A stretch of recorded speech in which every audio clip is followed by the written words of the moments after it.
Hi everyone, and welcome to our organic food webinar. My name is Alex Murphy. I'm the WSU Global Connections Program Coordinator, and I'm excited to bring you this webinar tonight on organic food and making choices at the market to help you navigate your next grocery trip and understand the differences between all of the terms that are used when talking about organic, natural, sustainable, all of those things. So we've got Dr. Lynne Carpenter-Boggs. She's an associate professor here at WSU, and we are very excited to hear from her. So first, I just want to take a moment and make sure that everyone can hear me. So if you can you go up to the top left corner where there's a little hand raising tool and just hit that button so that I know you can hear me?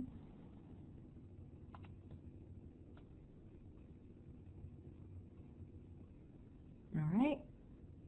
Great. It looks like the answers are coming in, so I'm just going to assume that everyone can.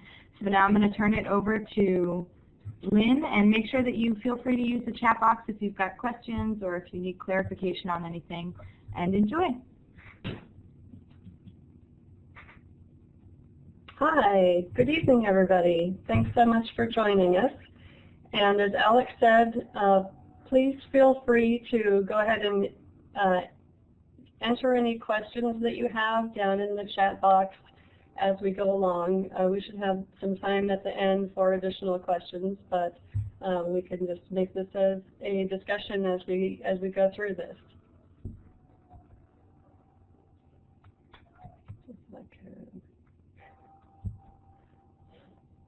Okay.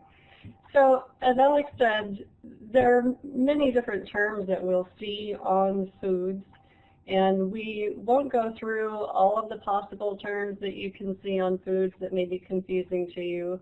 We'll just touch on a few of those. And some of those include local, natural, GMO-free, sustainable, or organic. And some of these terms are legally defined, and some of them are just casually or culturally defined. So local, for instance, everybody has some idea of what we believe local means, but there's no legal definition that, for instance, sets a number of miles that something can be from near you to define it as local.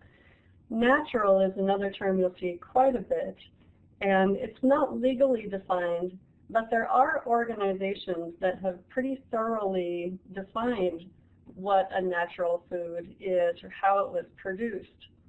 And there are independent certifiers, nonprofit organizations that will actually go to farms and or processors and look at what's happening on those farms to say whether or not they can be defined as being natural.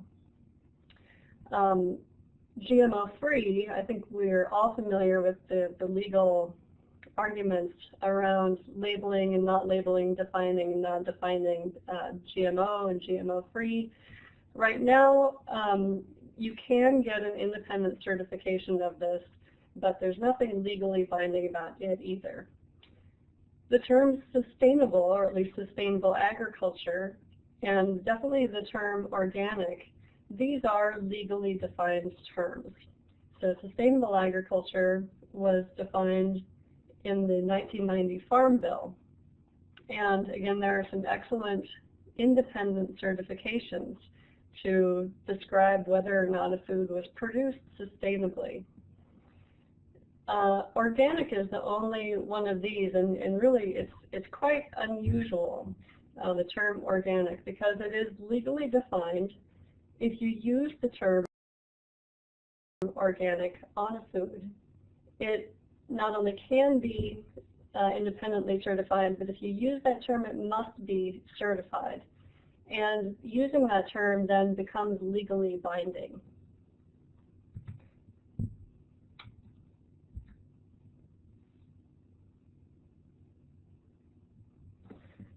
So clearly, we're not going to go through the full definition of organic, because you may be surprised to learn that the regulations that define organic foods actually take up about 100 pages if you were to print all of that out in font that we would normally read in.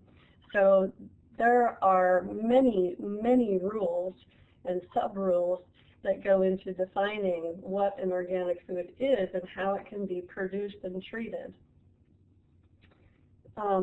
So as stated in the regulations, anything that is sold, labeled, or represented as 100% organic, or made with organic ingredients must be certified according to the provisions of subpart E of this part and the rest of the legalese. So with this, I want to ask our first question to get some discussion going in the chat room. And this is not a test, no grades involved, but just to get you thinking about it. We see here that things labeled as 100% organic have to be certified.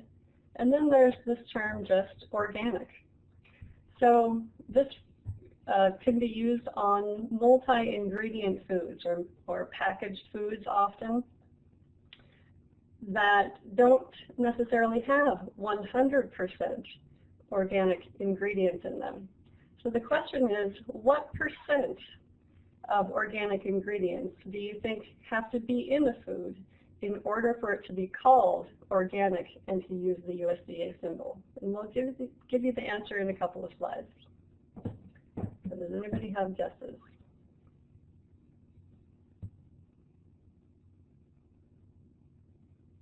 Okay.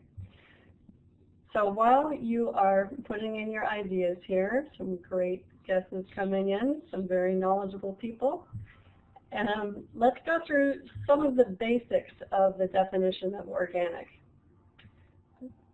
These are the three big rules. Organic products will have no GMOs, meaning no genetically modified organisms. That refers to any crops that are used, any organisms that are used, any animals that are used cannot be genetically modified. And there's actually specific legal definition of what is meant by the disallowed genetic modification types. Organic products also will not be irradiated. Irradiation is something that's used after products are grown and as they're being packaged and put into stores. And usually people are not even aware that foods are being irradiated. Mostly this is used for things like makeup or Q-tips. These kind of things need to be put into packages and then sterilized once they're in the package. That's actually being done for some food products also, but not for organic foods. So irradiation is not allowed. Another thing that's absolutely disallowed is the use of sewage sludge. So this would be material that's otherwise called biosolids. So human wastes that come through sewage systems cannot be used, even if they go through composting. So each of those can be long discussions in themselves, but just to lay those out, those are not allowed in organic production. And so a lot of the definition of organic is what can and cannot be used in the production and processing of organic foods. So as a general rule, materials that are synthetic, that are not natural materials, things that are created by synthetic human processes, are prohibited. So those would include things like glyphosate, which is Roundup. Most of the common pesticides and herbicides that you'll think of are not allowed. But there are a few allowed synthetics, and they have to go through a registration process in order to be investigated and deemed safe enough to be allowed in organic production. So some things like soaps and oils that are used for pest control but are safer for the environment than some of the other pesticides, those can be allowed. On the flip side, most natural materials are allowed, and that includes the majority of mined minerals, so many of those are used as fertilizers. Plant and animal products and byproducts can generally be used, but there are a few natural materials that are specifically prohibited. And those would include nicotine, strychnine, arsenic. Arsenic is a great example. It actually was used as a pesticide, and in some cases still is used as a pesticide. And it's very effective. It's a natural material, but it is very toxic material. And so it's not allowed to be used in organic production. I want to note, though, that very small farms don't have to go through a certification. So even if a farm is using all of the organic rules, following all the organic rules, those small farms are the only ones that don't have to go through certification and can say that they're selling organic foods, as long as they truly are. So small farms can still be investigated and have to show that they're following the rules, but they don't have to go through the annual certification process like larger farms do. Okay, so now we will answer our first question. So, is it organic, and how do you know by looking at a food? Well, as I mentioned, there are certain cases where foods are grown organically but aren't necessarily labeled. So small farms will sometimes do that, but in almost all cases, the producer or the packager will want you to know that something has been produced organically. And so if something is represented as organic, it has to be labeled properly. So materials or foods, even if they're combined foods or multi-ingredient foods, can only state that they're 100% organic if they truly have 100% certified organic ingredients. And if they state that, they also have to state what is the independent certifying agency that has gone through all of their records, looked at what they're doing, and can verify that everything is organic. So the next one is the answer to our first question. You can also use the USDA symbol for organic and say the word organic on the front if you have at least 95% or more of organic ingredients. You don't have to use the organic seal, but you may. Anything less than 95%, and you can't use the USDA symbol. Now you can still say things like made with organic ingredients, up to if it's at least 70% organic ingredients. If it's anything less than 70%, then you're not allowed to say on the front label that it's organic. You can state in the ingredient list that there are certain organic ingredients, and you can identify those ingredients. But so I think that's an indication that this really is very strict. That when you see the organic symbol, the producers and processors are following a lot of rules, a lot of do's and do nots, and they go through a certification process in order to be able to say that. So my next question for you, and you can answer through the chat box.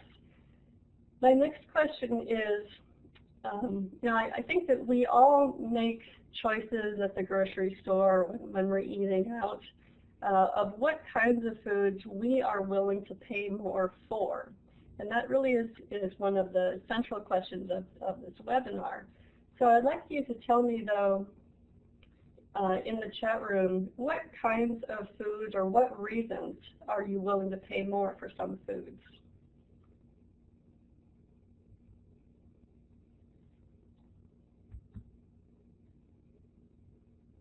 So we'll move on with our slides.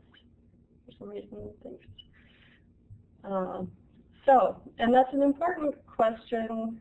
That's an important question because organic foods do often cost more. Not always, and certainly if you're buying directly from producers or if you're part of a CSA, often you can get a great deal on organic foods by directly supporting producers.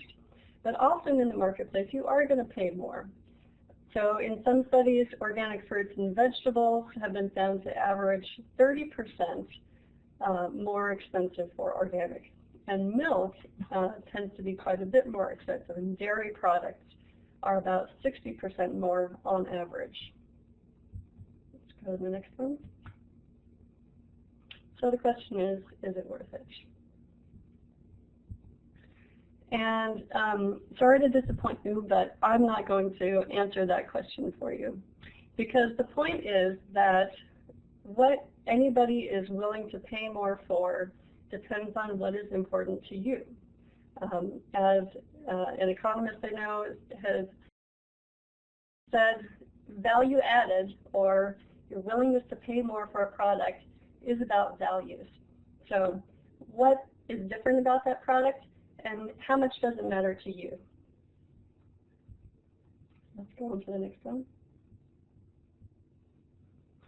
So some of the reasons that people pay more for foods would be these. Is it better tasting? Is it healthier? Better for the environment, or better for animals? And let's see if people have indicated some other reasons. So taste quality, definitely. Yeah, and that can be a question of whether it's organic or not, or just varieties. Like, I really like Cara oranges, and yeah, I will pay more for that. Lauren says, no chemicals. You're willing to pay more for that. And that is definitely part of what you get in organic production. David says, taste, fewer residues, ecological footprint. Okay, so that's a whole new thing. What's the effect on the environment? Vegetable seeds to be sown in home gardening, Annie says. So you're willing to pay more for things that you're going to be using in your own garden. That makes sense. And Mary says things like lack of herbicides and pesticides and the environmental health. So things that both affect yourself as you eat them and the environment. So what I want to do in the next few slides is to talk about some of these reasons that organic does often cost more or is perceived to be worth more, and look at what literature and what studies have been done to prove or disprove some of those ideas. So one thing that people will often say or hope to be true is that organic foods are going to be better tasting. Well, taste is very subjective. Like I said, there's one variety of orange that I just go nuts over. And I'm very happy if I can find it organically, but if it's not organic, I'm probably still going to buy that variety. So if you really enjoy the taste of something, you're going to be willing to pay more. And so it can be quite difficult to do studies on what tastes better to people. There certainly are professional tasters, but it is difficult to do these kind of studies. We see huge differences in taste of crops among varieties. So when these studies were first being done, people were very careful about which varieties were used. And we know that a Fuji apple is going to taste very different than a Pink Lady, whether or not they were farmed organically or conventionally. And another big factor to keep in mind is that freshness matters in taste. And I think we all know that from experience. But it also holds up in studies that if things are fresh out of the garden or out of the field or off a tree, they're going to tend to be more flavorful. And David adds in, taste can be very segmented for specific crops like apples. Exactly. Some people like sweet apples, some like tart, some like sweet tart. Some like to have a nice bouquet in their apple. Right, good point, David. So there have been some studies on the flavor of the exact same variety and freshness of foods grown organically versus conventionally, and then tested out. So in one study that I was a part of, headed by John Reganold, organic Diamante strawberries were sweeter when they were grown. So when grown organically, they were sweeter than when they were grown conventionally. But there were two other varieties in the same study that essentially tasted the same when they were grown organically or conventionally. So it looks like in some varieties, growing organically can make a difference in taste. But in many, many cases, it's things like the variety and freshness that are overriding factors in the taste. So next slide. Let's look at milk.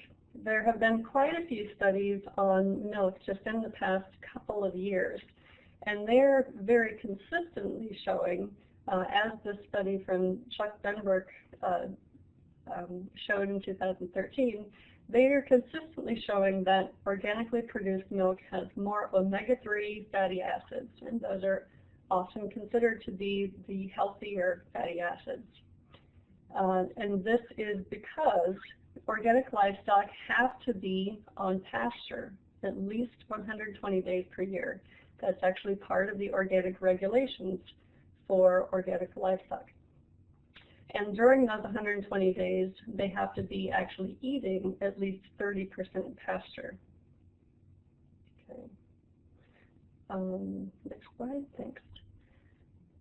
On produce, there have been hundreds, literally hundreds of studies about produce.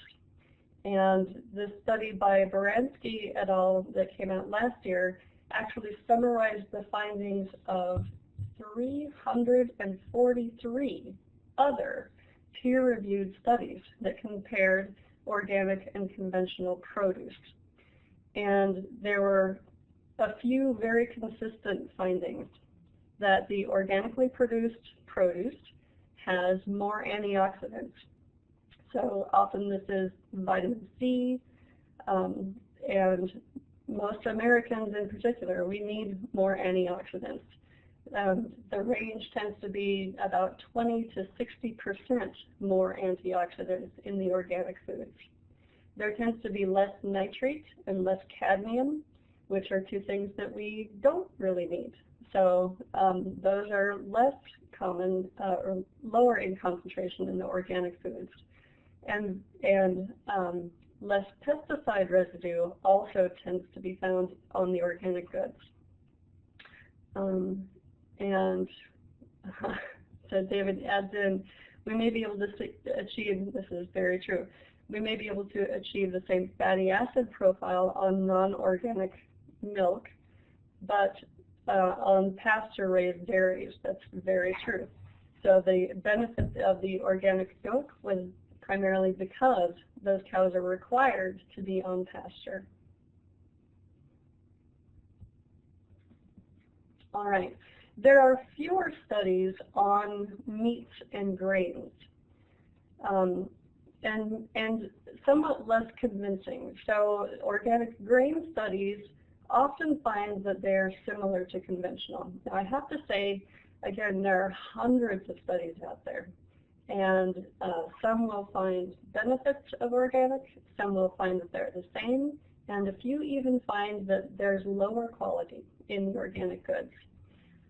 So what I'm trying to present here is what's the most common finding, or when there's a meta-analysis of many studies, what have they summarized? So the organic grains tend to be nutritionally similar to the conventional, or in some cases have less protein, or at least crude protein. In meats, what is consistently found is that organically grown meats have a lower risk of antibiotic-resistant bacteria. And again, that's potentially a very, very positive thing for public health. And what about the overall effect? Well, there have been several studies looking at people who eat more organic foods or eat entirely organic foods for a certain period of time. And like it or not, the materials that we ingest, some of those chemicals actually go right through us. And some of them are metabolized, but many pesticides will go right through us. And in studies, you can actually see that people who are eating organic foods have much less pesticide or pesticide breakdown products in their urine.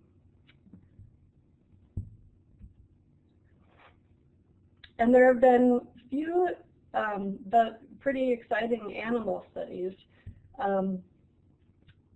So feeding animals organic foods, and they tend to have higher reproduction rates and better immune response.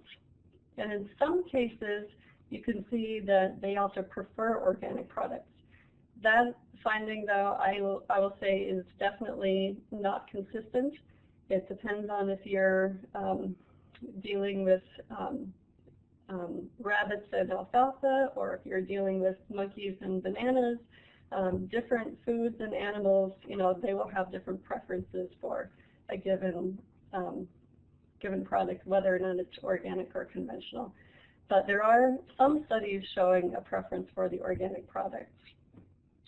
So, and I wanted to note these because we can't do these kinds of studies on people, you know. So that's a big, outstanding question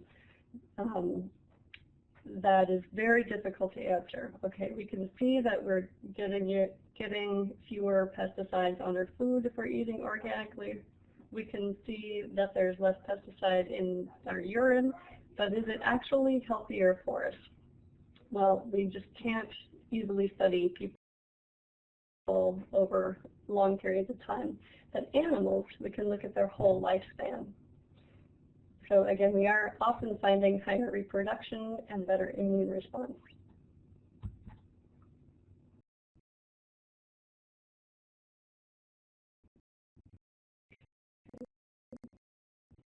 Next slide. And what about the environment? Several of you indicated that you're willing to pay more if there are smaller ecological footprints of your food. And there have been many studies about this. If it's better for the environment, that's a big question and can mean lots of different things. So some things that have been found is that there tend to be more balanced insect communities in organic farms versus conventional farms. And this is a benefit because it favors natural control of pest insects. So they tend to not get out of balance and very high in population. They just maintain a low population along with beneficial insects. There have been many studies showing that organic farms will have more carbon stored in the soil.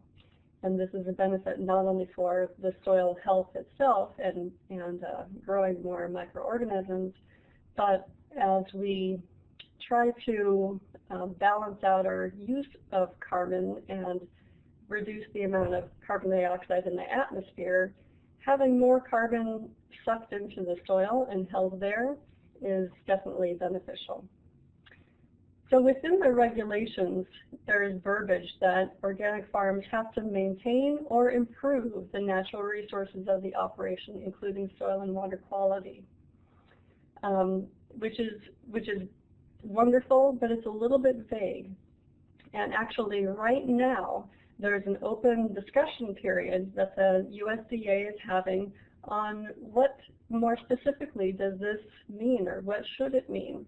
What should certifying agents actually be looking for to show whether or not a farm is maintaining or improving the natural resources?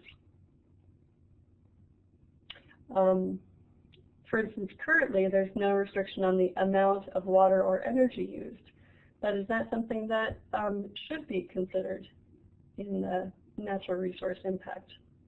Next slide.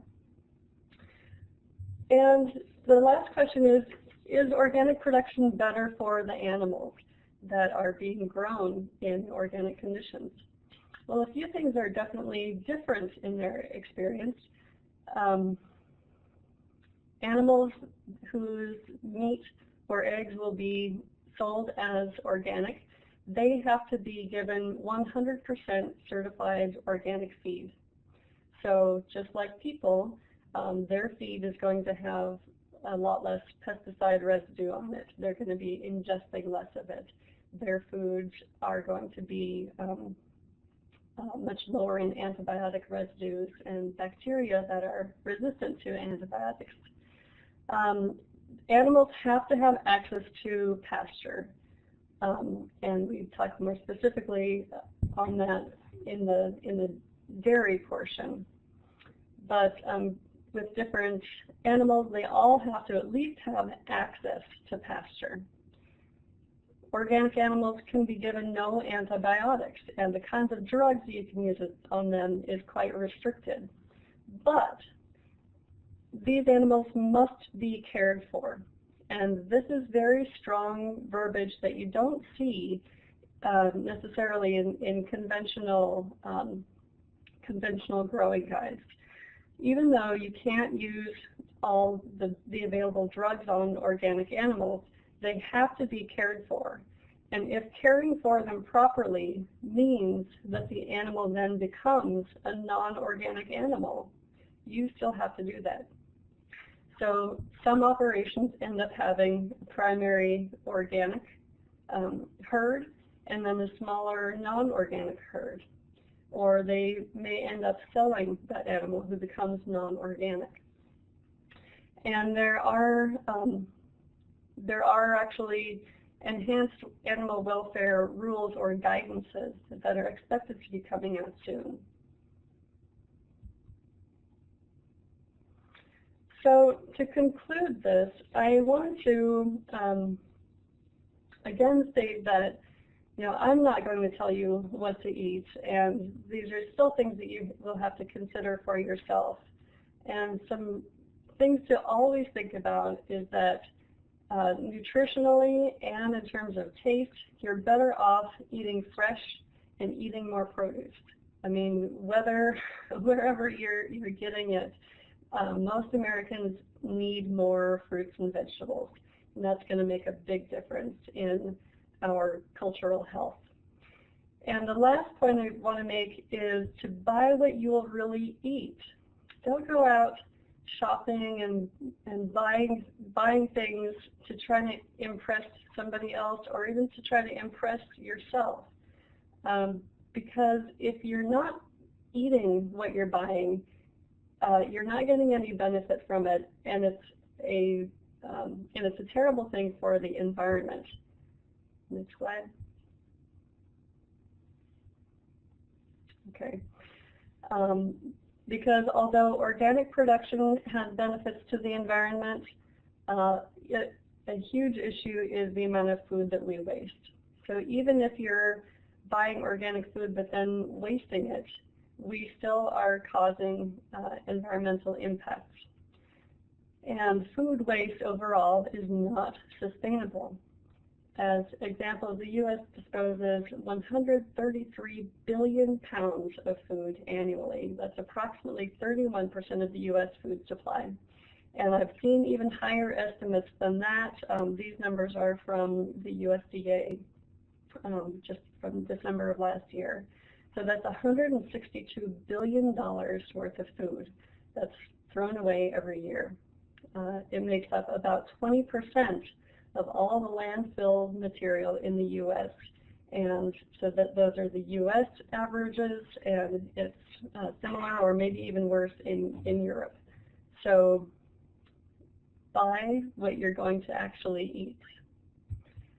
So with that information, next slide, we've hopefully provided you with some information, and you will hopefully use this information to make your own choices. With that, I will turn it back over to Alex.